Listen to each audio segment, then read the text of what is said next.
I'm Wendy Galernter. This is Take Action San Diego, which is a chapter of Swing Left and also of Indivisible. We have been around since 2020, and we organize monthly meetings like these, but a lot more. And you'll be hearing about some of the things that we do a little bit later on today. The title of today's meeting is Activism in a Changing World, What's New and Also What Endures. And the graphic I used for this is the fire horse. And some of you know already this is the year of the fire horse. And that tends to symbolize, whenever there's a year of the fire horse, intense disruption, rebellion against authority, and rapid change. And I'm just reading that off of a description from the Chinese zodiac. But I think it does a pretty good job of describing this moment that we find ourselves in, which certainly I was not prepared for. I think many of us weren't. It's even hard to describe the moment. But it's certainly one of uncertainty. We don't really know what will happen to our elections. We don't know what will happen to our democracy. We aren't sure if any of the tactics that we're using to make change are working, and the best way to figure out if they're working. And maybe most of all and most unsettling is that it's hard to envision our future. We don't know what the future holds for us. So we're stepping into a moment of great uncertainty. But I have to say also, it's a moment of hope. And I hope all of you feel that. I think you will feel it more after you hear from our speakers today. Because I think what we are also seeing, and most visibly led by the people of Minnesota, is that in the face of the cruelty and the lawlessness and the disruption of the MAGA regime, people are coming together in ways that none of us could have imagined, and coming together in community and neighborliness and also courage. And I think that the courage that the people of Minneapolis and Minnesota are demonstrating, and people in many of the other cities that ICE has been terrorizing, including here in San Diego. Courage begets courage. And I think that the courageousness of those people who are delivering food and who are guarding the schools so kids can go to school, or who are protesting on street corners, or who are confronting their elected representatives, whatever they're doing is giving more and more and more of us the feeling and that we can be courageous too. And that is spreading. So religious leaders are now taking a very big and very important role in resisting MAGA. And I have to say, particularly the Catholic Church, and now even the pro-life movement, who is not often wedded to progressive causes, but who are horrified by pregnant women in detention camps and are speaking out about it. Farmers and small business owners are horrified and are hurting because of tariffs. Republican politicians are standing up to having these detention centers placed in their districts.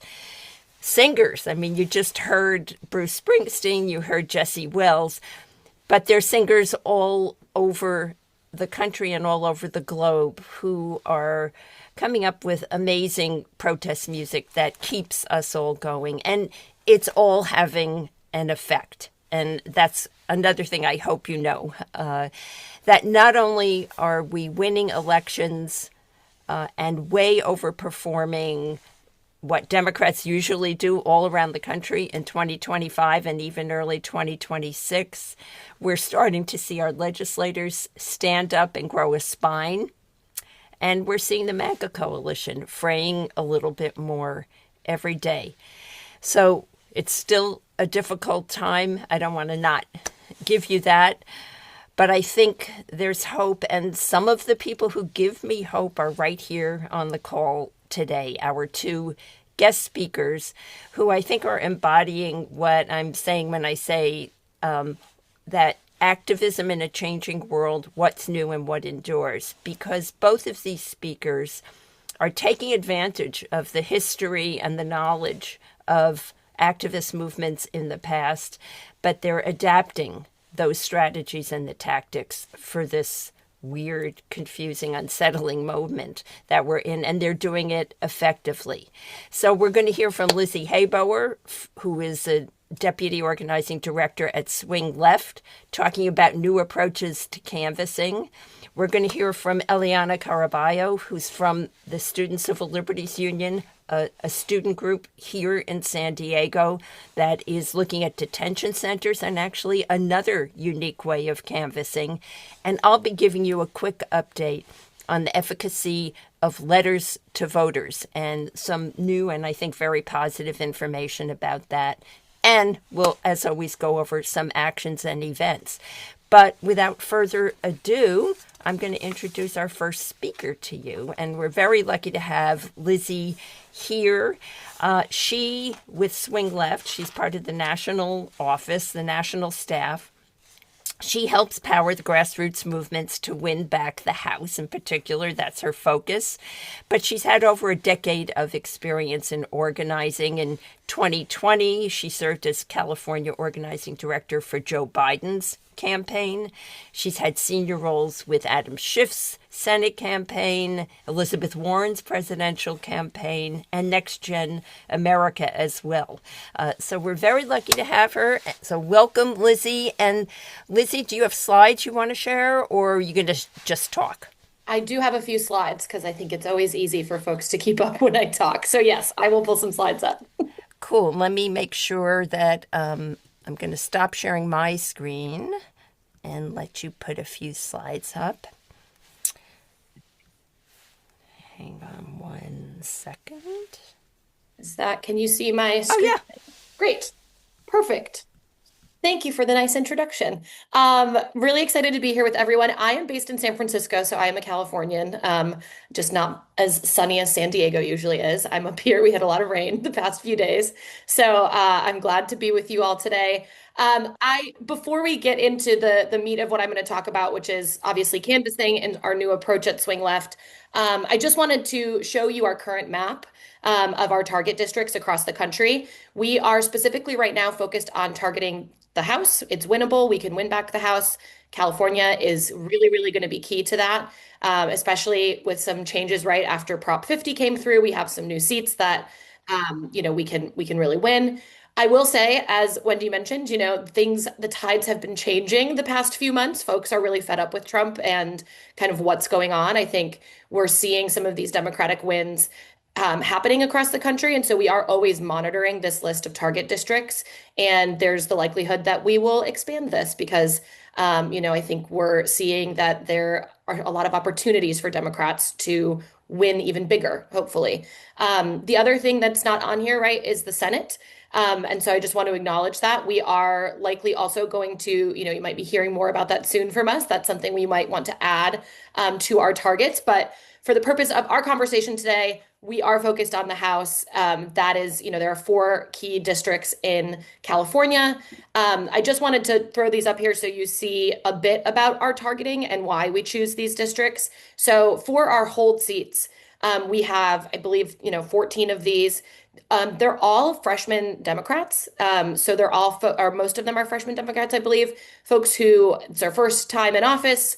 A lot of them we supported last year, 2 of them in California, CA 13, Adam Gray up in the Central Valley, and CA 45, Derek Tran, which is also both of those were very close races where we only won by a couple hundred votes. I know Adam Gray's was like 187, which kind of it was very, very too close for my comfort, right? We can do a lot better. And the other batch of people we have are our flip seats, right? These are very, very important. This is the exciting stuff, in my opinion. I love our hold seats, but I really want to flip some more seats. And these are all places where Trump has won the district by 6.5% or less, or where the voter index, which is something that we use to kind of monitor these races, is an R+3 or less. So these are people where we've gotten a bit more aggressive in the targeting, and we'll likely even get maybe more aggressive as the year goes on because we see some openings.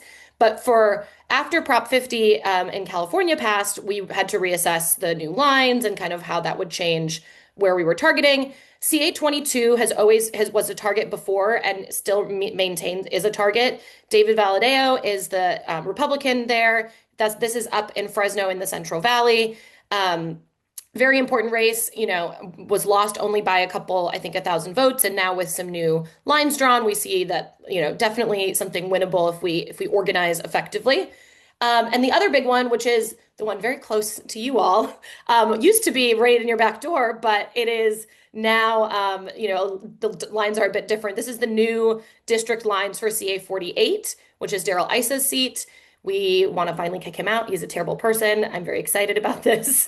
This is probably the most exciting race, I think, in California for targeting. There's a ton of potential here. And, these new district lines, I know it's a little bit further for some of you who are in kind of San Diego proper, but it is not that far. This is a test of my geography, but it's not that far of a drive for you all to get to some parts of the district that are going to be really important for us to turn people out. So you can see down there, Escondido, Oceanside, Carlsbad, even Temecula is not that far, I think, from you all. So really, this is a place where when we talk about all the canvassing that I'm going to talk about in the ways that we're doing this is a place where we want to make sure that we're doing this kind of new canvassing tactic.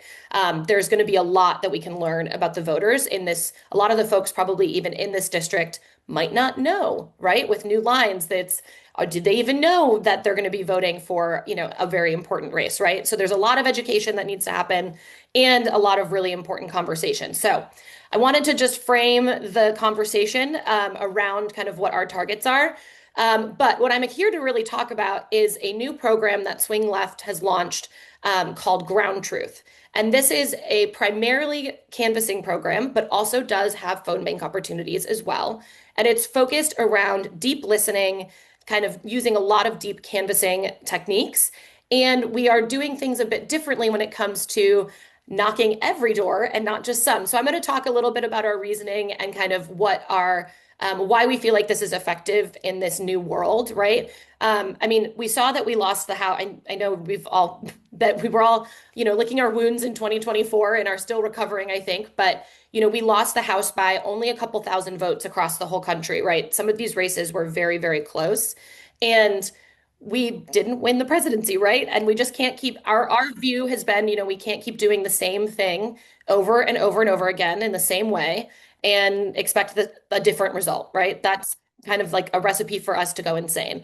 And so we kind of took that to heart. And then the past year and kind of the immediate time after the 2024 election cycle, we were discussing what can we do? How can we change things? What is really needed? What wasn't working?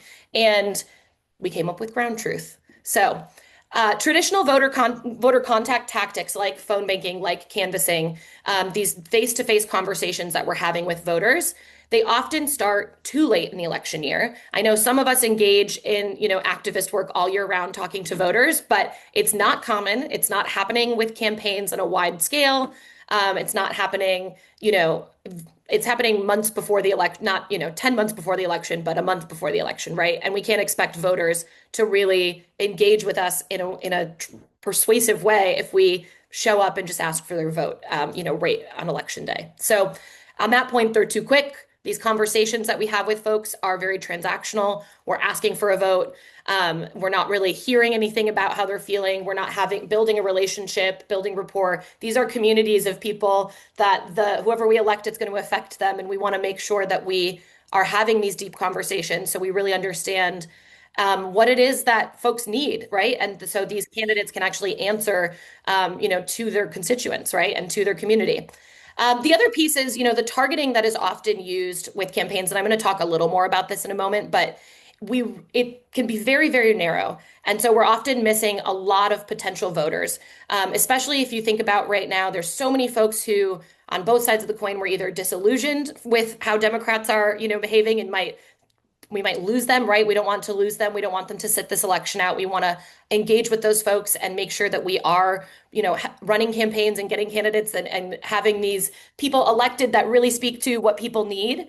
And on the other side, some folks who are those true swing voters, those independents, the people who even lean right sometimes are primed right now. There's a lot going on, as Wendy mentioned, there's tariffs, there's immigration tactics. There are so many things that are really hurting people. And we need to actually engage with a broader swath of the electorate to really try to see who we can persuade. So starting early will allow us to have those conversations and be able to go back to those folks and really actually engage with them and have a persuasive conversation.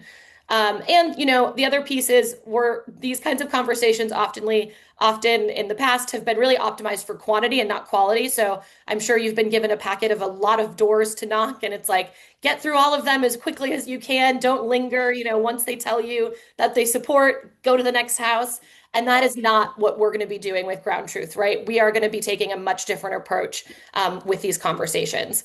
So this is a little bit of a data kind of wonky thing, but I wanted to show this because when we launched Ground Truth earlier this year, we had done some pilots in the fall. So the folks in California didn't participate in our pilot canvases or our test ones because everyone was busy with Prop 50, but we did this in other parts of the country where we tested out our tactics, our deep listening, these long conversations that we are going to be having with voters.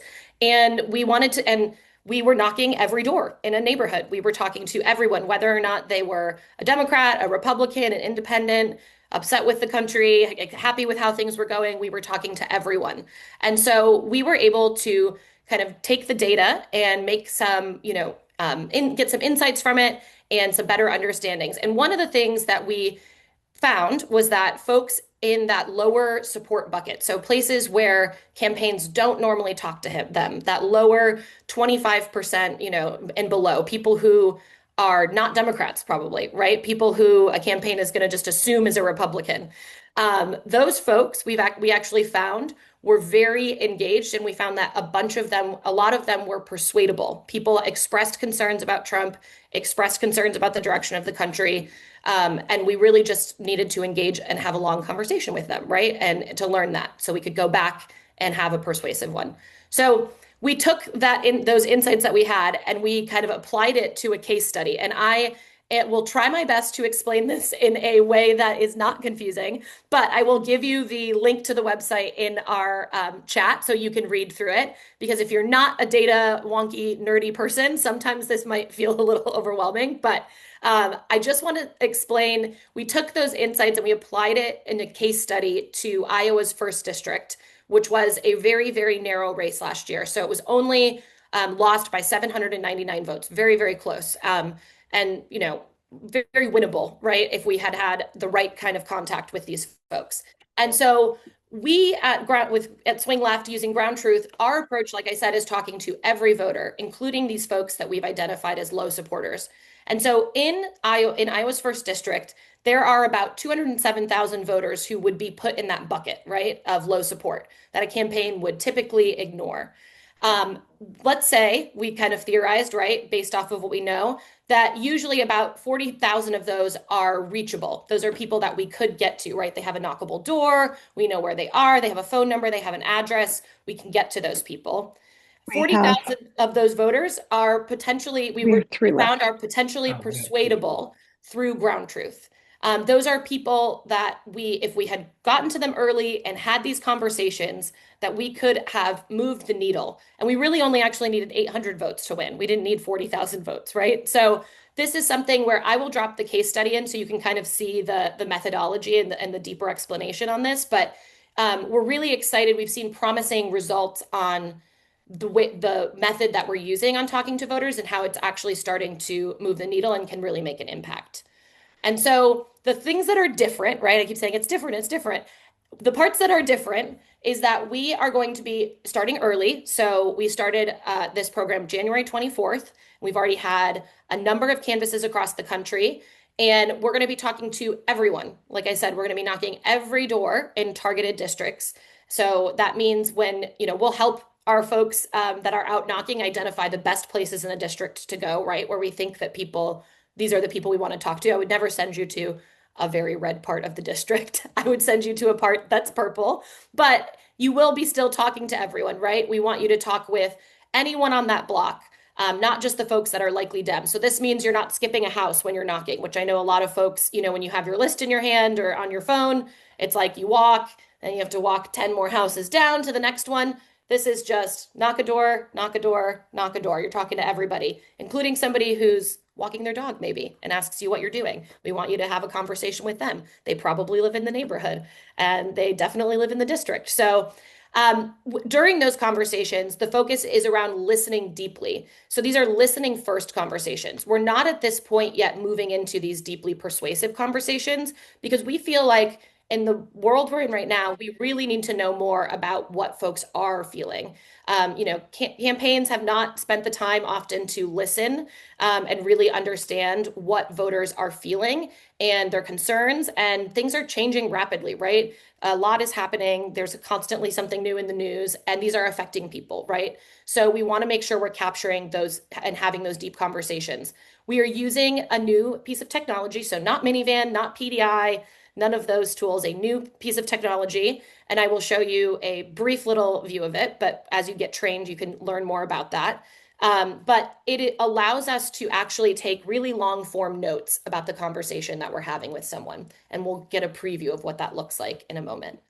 And so what our focus is to not do this in a vacuum, right? Because of some new rules from the FEC, which is also a very wonky thing that I won't over explain, but there's new rules as of the last year where we can not only coordinate with these campaigns, but run programs like this and actually share the data and insights that we're getting back with the campaigns. And we've actually, the good part is we're moving forward with also having conversation with the DNC to be able to share this with them so this can get back to state parties so that they can utilize this in other races that are happening all the way down the ballot. Like I said, our focus is on House races, so we want those folks to have that, but these kinds of insights are going to be helpful for anyone in these areas who are running for office. So you may ask yourself, how does this net a Democratic vote if I'm talking to a bunch of people?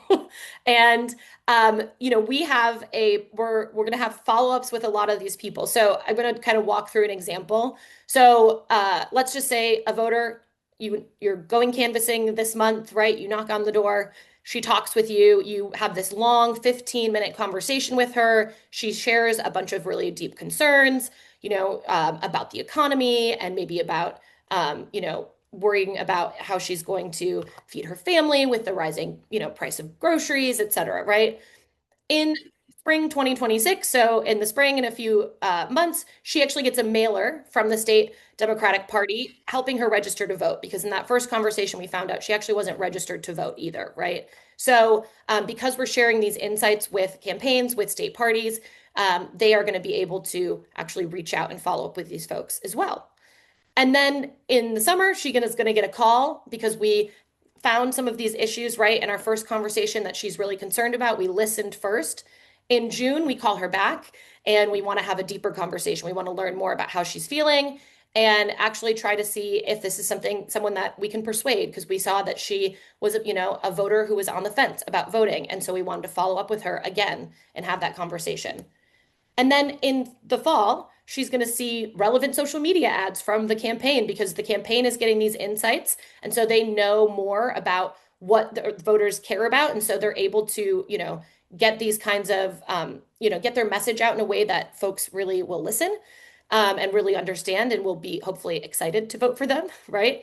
And then in October, we'll come back, we'll canvass, we'll make sure she's registered to vote, right? We know that she got registered, so we'll follow back up in October during GOTV, help her get out to vote. We have her most recent information, right? So she goes out and votes on election day, which is really exciting. So this is a long process, and right now we're in the very early part of it, right? Where the focus is to have these deep conversations and listen. But the journey that this voter and many of these folks that we talk to will go on is going to be really helpful in us moving the needle in a lot of these races. So what does this conversation look like? So you're going to start. These are all little bits and pieces of the script. So we have our longer Canvas training and all of that you can get deeper on. But I wanted to give you an idea of what the conversation looks like, so you kind of feel like you can grasp the program, how it's different. So you introduce yourself. You say, I'm a volunteer with a project called Ground Truth. We're not identifying ourselves as swing left because left in the name might turn people off, right? So we're identifying ourselves with the project that we're working on, Ground Truth, which is helping Democrats make sure we're spending less time talking and more time listening. And I'm here today in your community to hear how you're feeling. And so the first question that we open up with is very wide and very open-ended, right? Would you say things in this country are headed in the right direction or on the wrong track? And this is an open-ended question. We really want to hear what the voter is feeling. It's going to help you understand where they lie on the political spectrum, right? Are they obsessed with Trump? Do they follow everything he does? Are they upset about something? And this is with the training that you receive and, also our natural ability, hopefully, to have conversations with each other. You will, follow up maybe, right? Probe a little, ask some follow-up questions, say, tell me more about that. I heard you said something about the economy. Can you tell me more about how that is really affecting you? So you are able as a canvasser to dig in with this person because we're not rushing you to the next door, right? We want you to spend time having these conversations with folks. We're also in the conversation hearing about their issues, but then also hearing a bit more about their voting habits, right? So we're going to ask them how likely they are to vote this year and how likely they are to vote for a Democrat. And this is on a scale of 0 to 10. So 0 being not likely at all and 10 being very likely. And we ask the voter and the person at the door to self-identify this. So we don't make an assumption and say, well, they said all these things in the first question, I'd put them as a 10. We ask the voter to identify, I actually would put myself at a 6, right? I'd put myself at a 10. And then we want to also spend time there following up and probing more and asking why that number is really the number that's right for them, why they chose that. I've been surprised in some of these conversations. Someone says, I'm a Democrat. I vote for Democrats all the time. And then they put themselves at a 7. And you're like, well, why a 7 and not a 10 if you vote for Democrats? What is that? Oh, well, I've been feeling, upset with how things are going. I'm not really sure if I will always vote Democrat, right? So this is a really helpful way for us to dig in a little bit more and get to the nuanced parts of of who we are as people, right?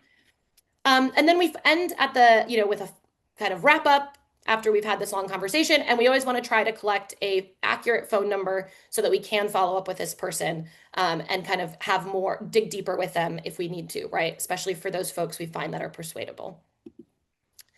And so in a successful conversation, that's going to look like having a really deep, making sure that the person feels heard. The first step we've been kind of seeing is to persuading someone is actually just listening to them, right?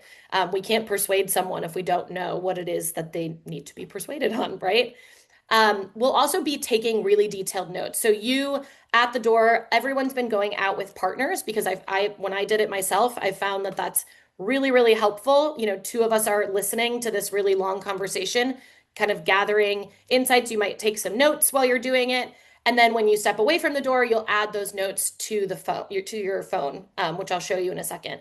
And those notes are very, very nuanced, right? People are complicated. They're very confusing, right? We have so many, conflicting views and ideas about things. So we want to capture all that nuance in that note, right? And we kind of want to do it in a neutral way, like we're reporting out, like a doctor.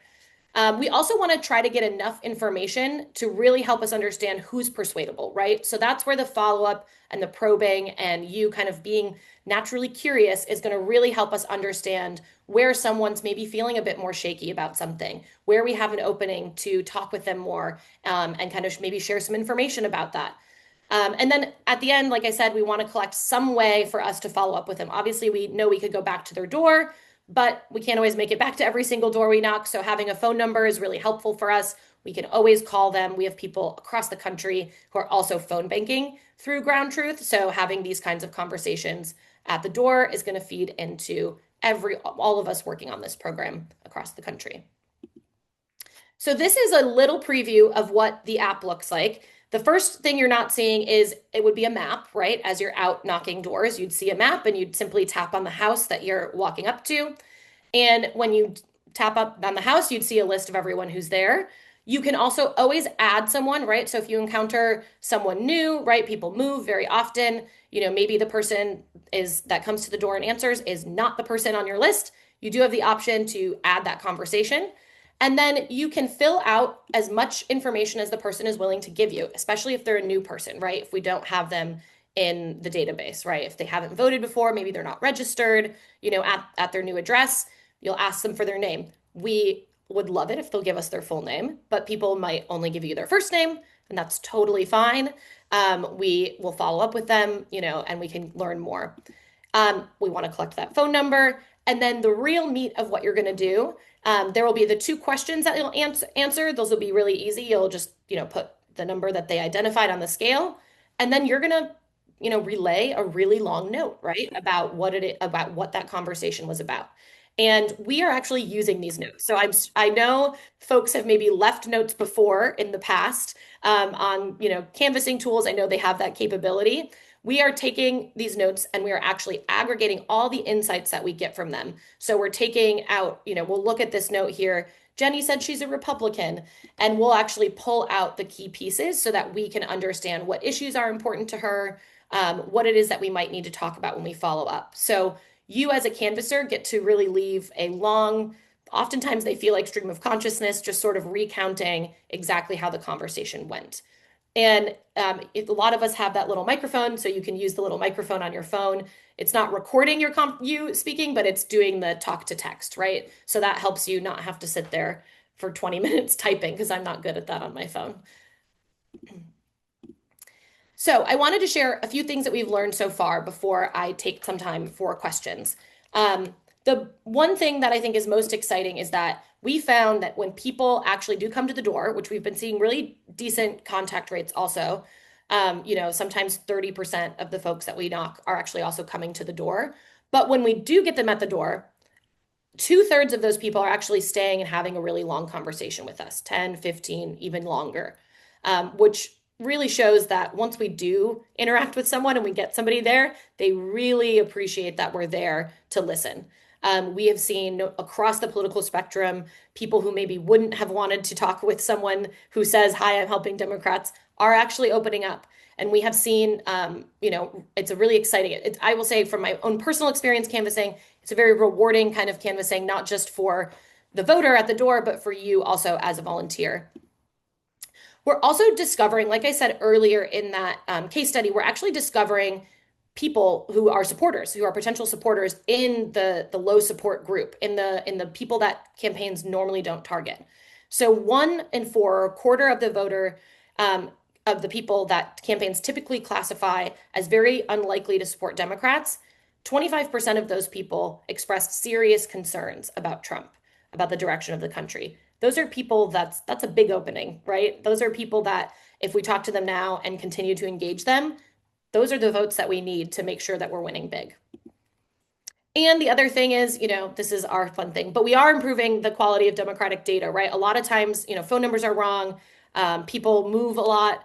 And so by knocking every door, we're actually getting the most accurate information about folks, and we're passing that along to the campaign so that they can follow up with them and not have to try to search high and low for these people. And we can actually really have quality conversations. And then everyone who's been doing it, and I can say from my own thing, 93% of people during our pilot, and we're continuing to see really good feedback from all of the canvasses so far this year, people have really been enjoying it as a volunteer. So you typically are going to be knocking a lot less houses, right? So usually in a traditional campaign, you're getting 60, 100, a big list of houses. You're probably knocking about 20 or 30 doors throughout your two-ish hour shift that you're going to be talking to voter. And, that means you'll maybe even have only 3, 4 conversations. But these are really, really quality conversations and are really helping us see what it is that folks are thinking about. So I'm going to skip past all of these. The big thing that I will note is this is a completely volunteer run program, right? So I live in San Francisco. I can't come down to run all the canvases in San Diego. This is like Swing Left model is our groups, our folks, our volunteers. Anyone can host a canvas. And these canvases, because they're our own program, there's not a campaign office that you're going to. You're actually probably going to start at a park. A lot of our folks are starting at a park or a coffee shop and are just walking out from there to talk to the neighbors in that area.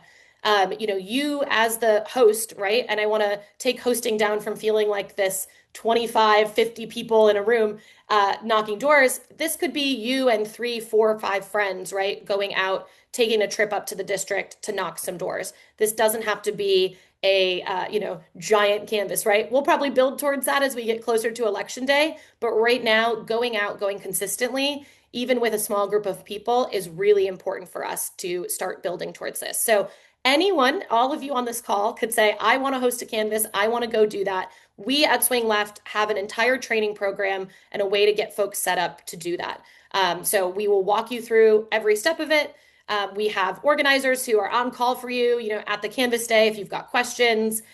We want to make sure that you feel good and confident and ready to do this.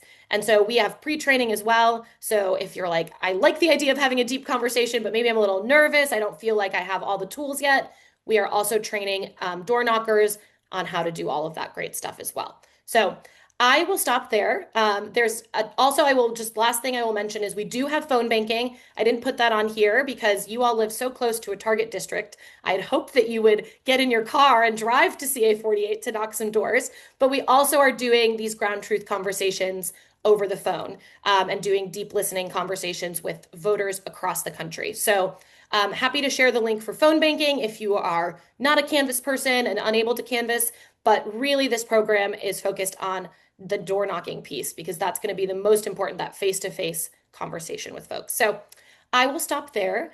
Wendy, I'll pass it back to you. And I don't know how much time we have for questions, but I'm always happy to take some.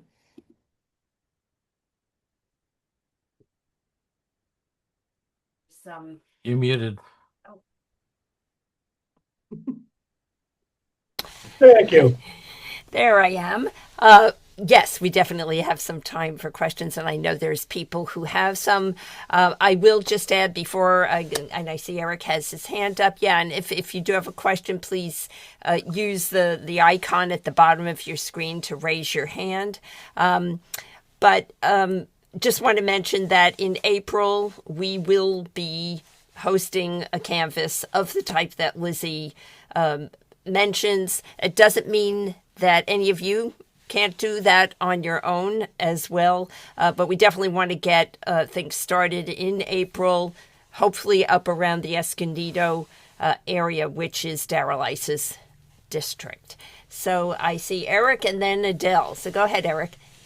Lizzie, great job outlining the game plan. I'll listen first, take notes, and then have follow-up. Hopefully follow up either telephone calls or mailers even. One of the things I thought might be a handy thing to have, and it means having a clipboard.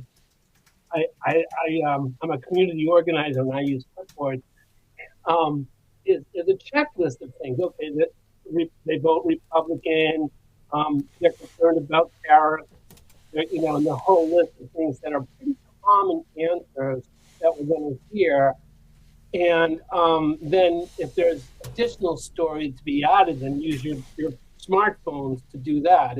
Just a suggestion, and if you don't do it, then if I go canvassing, I might create my own little cheat sheet, if you will.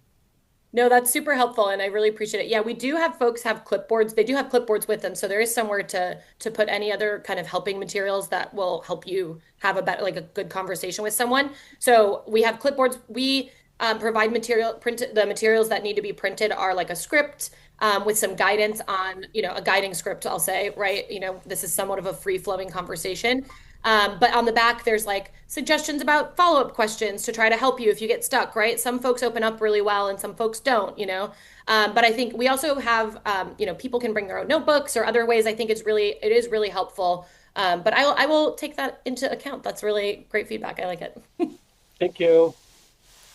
Thanks, Eric. And Adele. Yes, I live part-time in a town called Homer, Alaska. And our Homer Indivisible group has started talking about canvassing. Can you tell me how to get in touch with the organizer? Yeah, absolutely. So we have a It's me. Okay. You can talk to me. I love it. We're really excited about Alaska because that is one of our fun target races. It's the whole state. So Yeah, we hate Nick very Begich. excited. Yes, he's terrible. Thank you. Yes. Cool. Are there some other questions for Lizzie? I'm really excited about this program for a variety of reasons. Certainly, finding those people that are never discovered in typical canvassing, the follow through, not necessarily from us, but from campaigns, and then sharing that information with campaigns, I think is so critical so they can learn about the voters and they know who to spend their efforts on contacting in the future.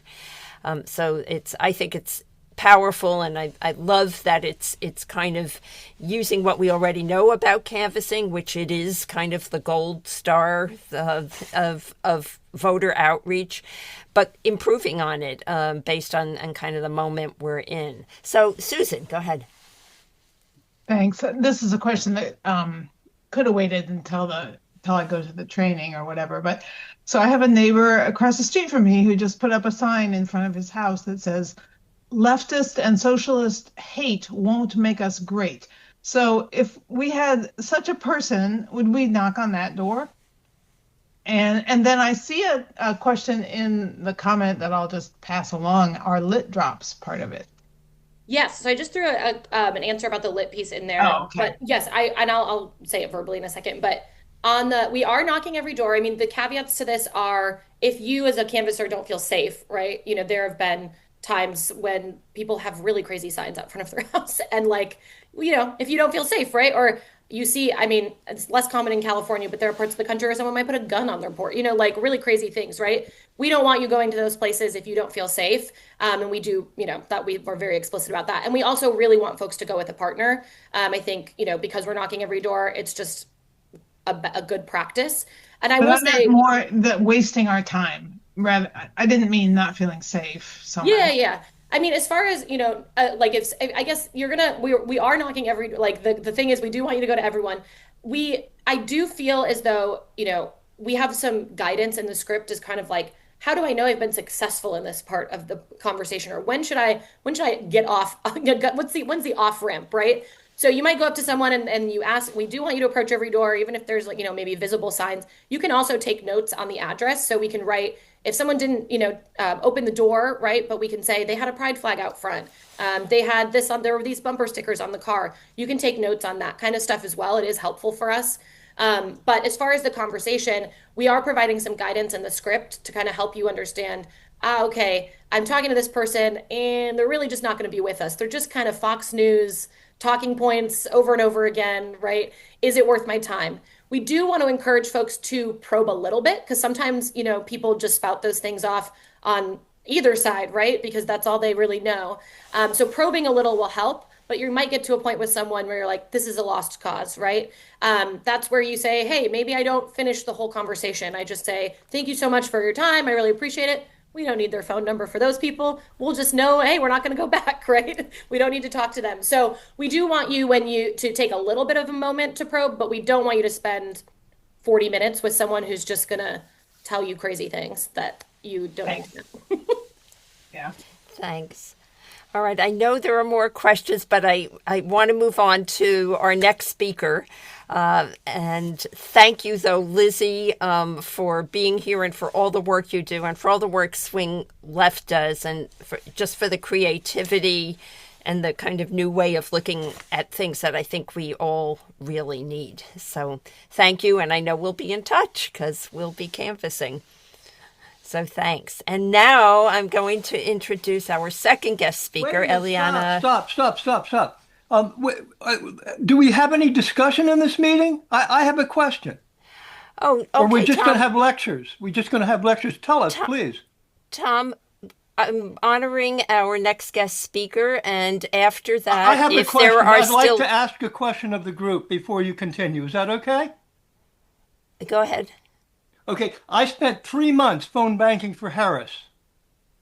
I saw literally hundreds of young people in the meetings. My question is, does anyone here have ideas about why at present so few young people are coming to meetings like this? Thank you. All right. It's a great question, and we can have a discussion on it after our next speaker. So thank you, Tom. So our next speaker is Elianna Caraballo.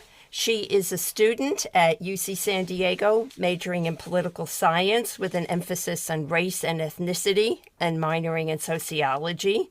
She's active in a group called the Student Civil Liberties Union.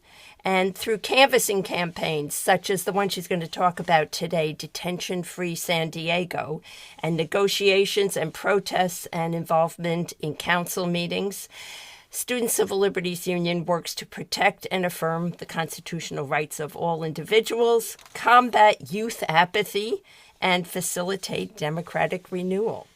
So, Elianna, take it away and let me know if you are going to need some slides. Thank you. I don't have slides. I'm just going to be talking. If you guys need me to type anything in or send some links, I will do so. So again, hi, my name is Elianna Caraballo. I am a third-year transfer at UCSD, and I am a part of the Student Civil Liberties Union. So the Student Civil Liberties Union is just an accumulation of students at UCSD who want to combat oppression and inequality in our local area. So one of our biggest campaigns right now is called Detention Free San Diego. And basically what we do is we prepare materials that designate private spaces, because as many of you may know or may not know, ICE cannot legally enter designated private spaces without a signed judicial warrant. Now, whether or not they adhere to legality is, another question. But by providing businesses with these signs and materials and knowledge of ways that they can protect themselves, we kind of make it more difficult for ICE to conduct operations in San Diego County. And so that's basically our main point of Detention Free San Diego. We want to make it difficult for ICE to exist in San Diego. And so alongside private area signs that they can use to, designate safe spaces, we also provide them with examples of valid and invalid judicial warrants. We give them posters that they can put up inside of their businesses that basically list the rights that their customers, their employees, and they themselves as individuals have. For example, they don't have to speak to ICE agents if they are in in and around the area. They are allowed to film as long as they don't interfere. So stuff like that is listed. We also provide them with a QR code that they can scan so that they can get in touch with other businesses in their local area that also have these materials.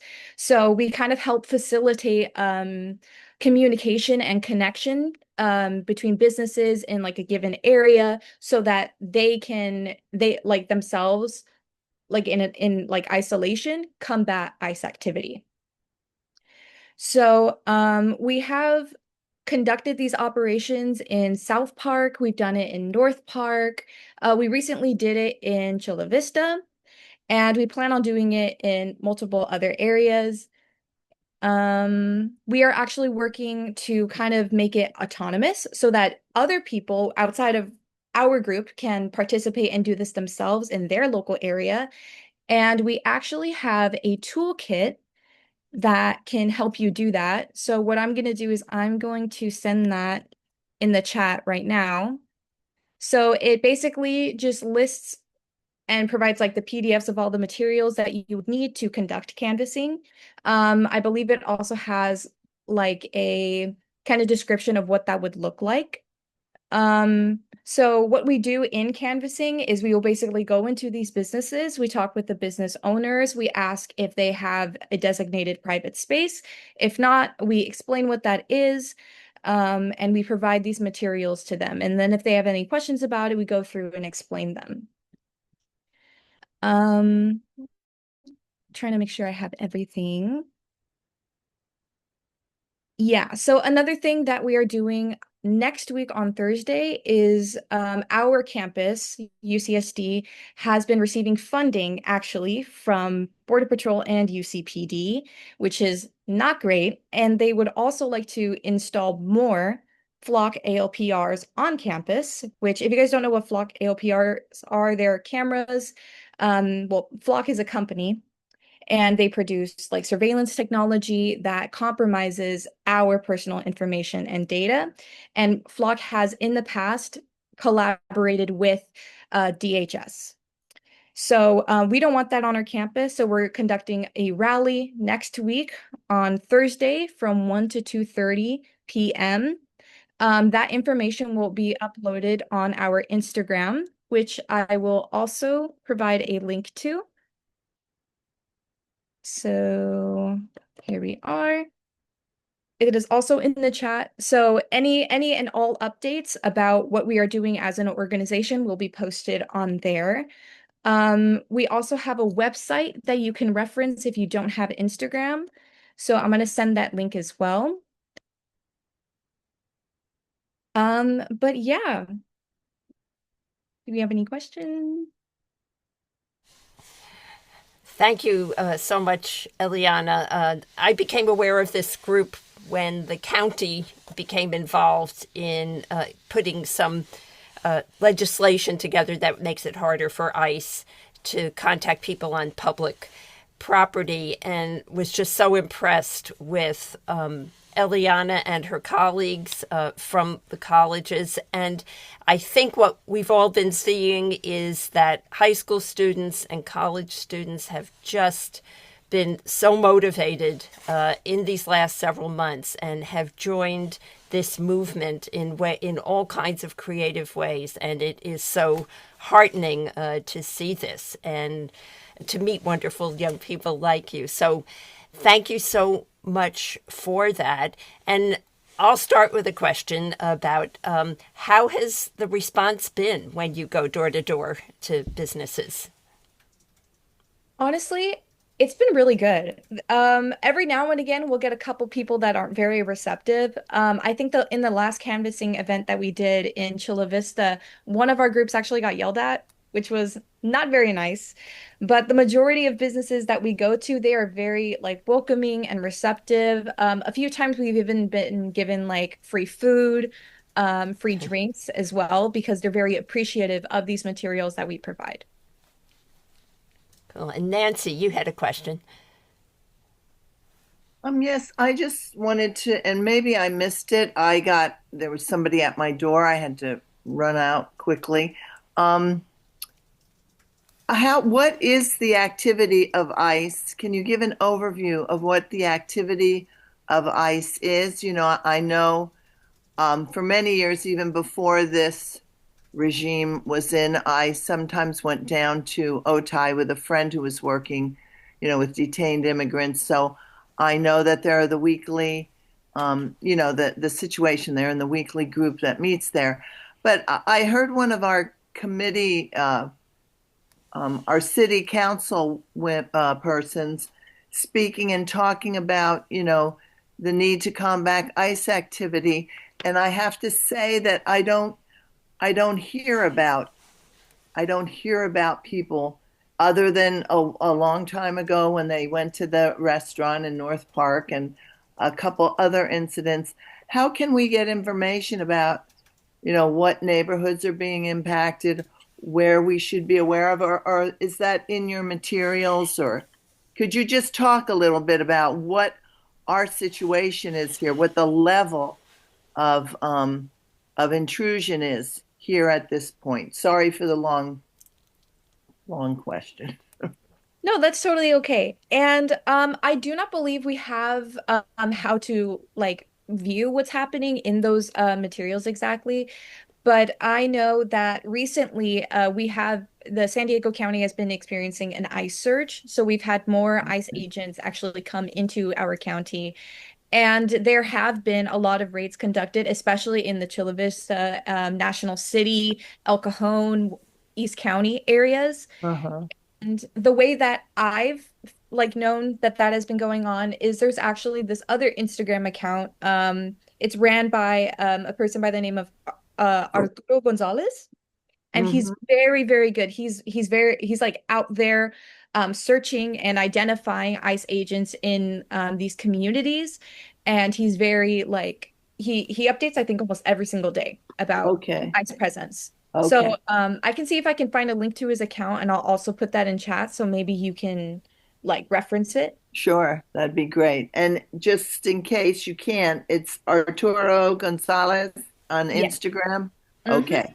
Thank you so much, Elianna. Of And course. thank you for all you guys are doing. Thank you for being here. Okay, and there's a question from June on how many people. First I'll add that there's some more information that you're looking for, Nancy, also on our website, which Larry will put the link to the chat, and where you can access a number of groups such as Detention Resistance and Union del Barrio. And I'll also talk about some upcoming events sponsored by groups like that are really get into the thick of what's going on. But adding to what Elianna said, a recent report just came out in Cal Matters that there has been a 1,500% increase in ICE detentions from 2025 versus 2024 in San Diego County. So even though they are not sort of doing the show, the theater that they do in Minneapolis, they are infiltrating our county in small ways. And doing, the same kind of damage. Right. So June wanted to know how many people are in your group, Elianna? I'm actually not too sure the exact amount, but in our core group, we have around maybe 20, 25 people, but we have a lot of connections with other groups, Take Action being one of them, and we are able to kind of consolidate like a lot of people for support for campaign events, rallies, etc. So we might not have like an abundant amount of like core members that are at UCSD participating, but we definitely have a lot of friends. And yeah. We will be back in touch because I think, again, it's a wonderful way to build on strategies of the past, but looking at a very different way of doing them and kind of bringing to business owners and neighbors and neighborhoods the role that ICE is playing in terrorizing our community. So thanks for what you're doing, and we will be in touch. And thank you for having me. Of course. And I'm going to share my screen for 5 more minutes just to let you know about some upcoming actions that you might be interested in. First, just one very quick reference to another way that organizations are looking at things differently in this new age. And I know many of you have been writing letters and postcards to voters over the last 6 years. Vote Forward was one of the leaders in this movement and has always been, I've been full of admiration for them because they always run randomized controlled trials to determine what kinds of letters, what kinds of messages, what kinds of targeting are the most effective, and then they modify what they're doing on that basis. And with Vote Forward alone, their effort grew to 285,000 volunteers who wrote over 40 million letters since 2017. A lot of us were involved sending hundreds of thousands of those letters. And what we know from their research is that those letters initially had a very large impact on voter turnout, up to 3% or even more in some elections. But by the time the 2024 presidential election came around, results were mixed and the impact was much, much lower than it was initially. Some of the novelty wore off. People were getting letters and postcards out the wazoo. So after 2024 and after analysis of all the data that they ran during that election, they decided to not keep doing the same thing again and to try to modify what they were doing to kind of meet this moment. And so they are going to be continuing with letter writing, but it's a very different kind of letter writing. Early and sustained, kind of along the lines of what Lizzie was talking about with ground truth, making social connection and particularly targeting new voters and young voters who were frequently mystified by the voting process and just stay home because it's too intimidating. And so some of the letter writing is really just about getting information to these new, low-frequency young voters about how to vote, how to get information about voting, and the candidates that you're voting for. So you will be hearing a lot more about this program moving forward, but just wanted to let you know that there will be letter writing in the upcoming year. It's certainly not the only thing we want to do, but I think this is a very creative and potentially very effective way for people to continue writing letters, those people who want to do it. But I will tell you that the emphasis in terms of total efficacy and best results is going to be on canvassing, at least coming from here, with letter writing as another piece of that important puzzle. I just also want to let you know about some upcoming actions and events. And I just couldn't resist this photograph about three very different people, three individuals who I think when they woke up in the morning had no idea that they were going to be confronting power pretty much all by their own. And this is Tiananmen Square on your right. It's the polka dot dress lady in New York City giving the finger to ICE in the middle. And this woman that's been called the bathrobe lady who ran out of her house with her phone to record when ICE caused a car accident outside of her house when they were doing a pursuit. And, you know, we don't know what kind of situations we're going to find ourselves in. We don't all have to stand in front of a tank, hopefully. But I think there are all kinds of courage that we're all going to be called upon to consider for ourselves. And that may mean putting ourselves in situations we're uncomfortable with, situations we've not been in before. I'm not encouraging anybody to do something dangerous. But look at what the people in Minneapolis have shown us, that there are so many ways and new ways to resist the MAGA tyranny and also unite their communities, whether it's delivering food, protecting students, whatever. And so I want to tell you about a few things happening here in San Diego along those lines and might answer some questions people had too.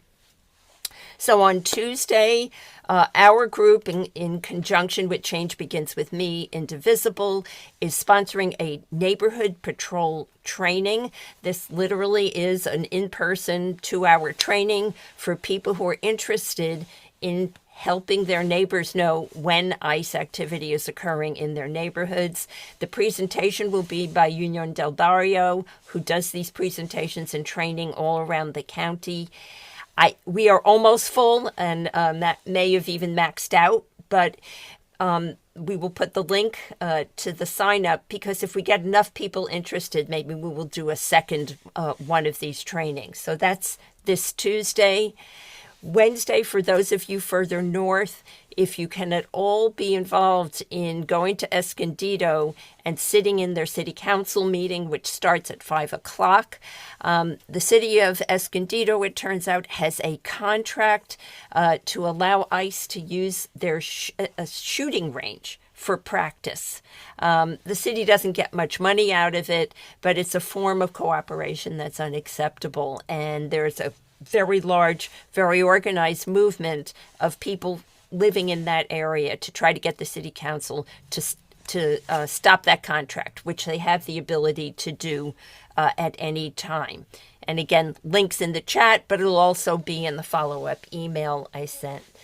Thursdays, I know some of you have already been there, but every Thursday down at the Federal Building in downtown San Diego, there is an ICE Out of San Diego rally. It's sponsored by a huge number of organizations working together, from unions to groups like Take Action San Diego to Democratic clubs to immigrant rights groups. And they are not only impactful, but also just joyous and solidarity building, to see so many different kinds of people involved in saying ICE Out of San Diego.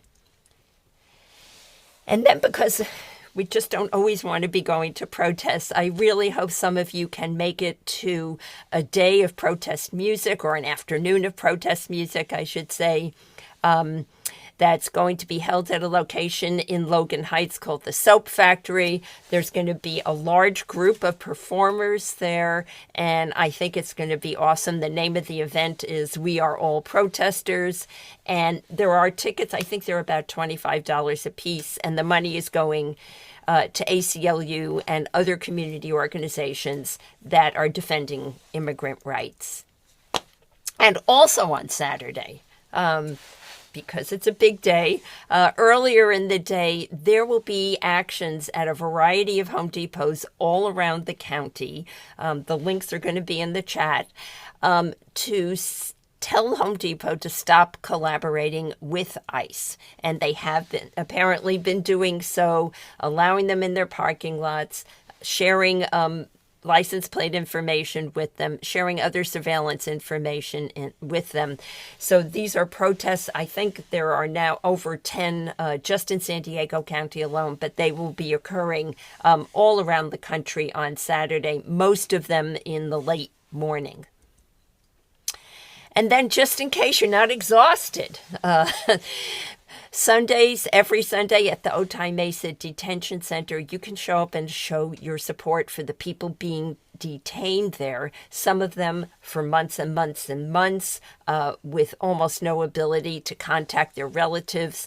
And one of the things that we do at the Sunday vigils is to raise money to put on the detention prisoners, hostages accounts, so they can make phone calls to lawyers and to their relatives to even let them know where they are. It's a very moving event. It's not really a protest. It's a support effort and vigil in support of the people who are behind bars there, some of them simply just for being immigrants.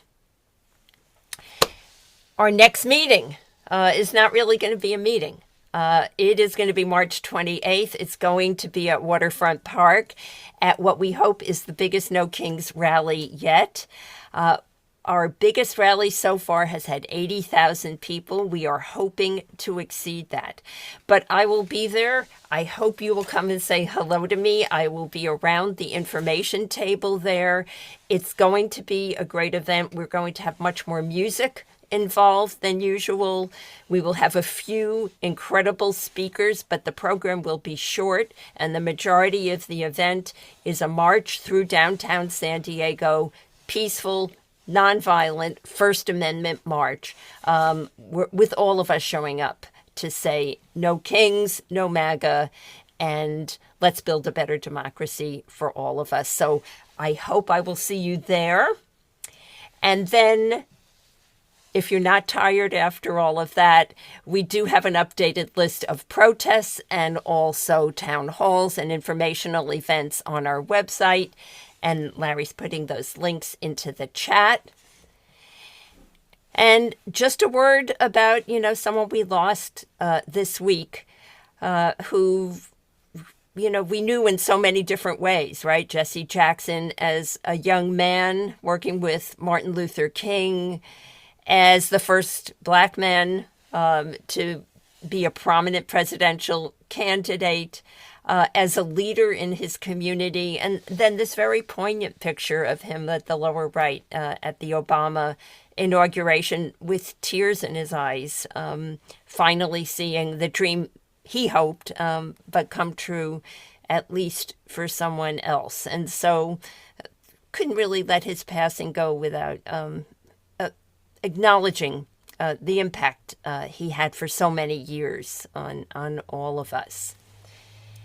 And then finally, we're going to end with, we started with music, we're going to end with a little music. And this song I'm going to play for you was originally written by Woody Guthrie in 1944, but a wonderful group in the Northeast called Windborne has written new lyrics for it to go with our times, again, continuing with our theme of building on wonderful old things, but creating new ways of doing things. Well, I'm going to tell you fascists, you may be surprised. People in this world are getting organized. You're bound to lose, you fascists bound to lose. Oh, you fascists bound to lose. Oh, you fascists bound to lose.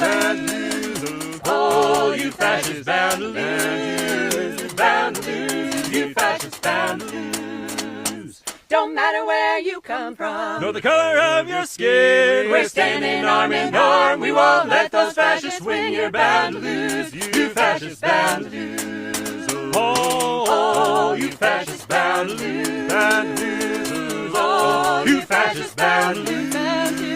Oh, you fascists bound to lose. Bound to lose. You fascists bound to lose. Back then we fought the Nazis, unmasked the KKK. You can bet we'll fight these fascists who are popping up today. You're bound to lose. You fascists bound to lose. Your bigotry won't stop us. This one thing we know. Immigrants belong here, and ICE has got to go. You're bound to lose. You fascists bound to lose. Don't you know that all you fascists bound to lose? Bound to lose. Oh, you fascists bound to lose. Oh, you fascists bound to lose. You bound to lose. You fascists bound to lose. Won't you join and fight for freedom? Won't you help defend our rights? We're gonna beat these fascists. A better world's in sight. You're bound to lose. You fascists bound to lose. Don't you know that all you fascists bound to lose? Oh, you fascists bound to lose. Oh, you fascists bound to lose. You're bound to lose. You fascists bound to lose. Don't you know that all you fascists bound to lose? All you fascists bound to lose. Lose. All you fascists bound to lose. Lose. Lose. You're bound to lose. You fascists bound to lose.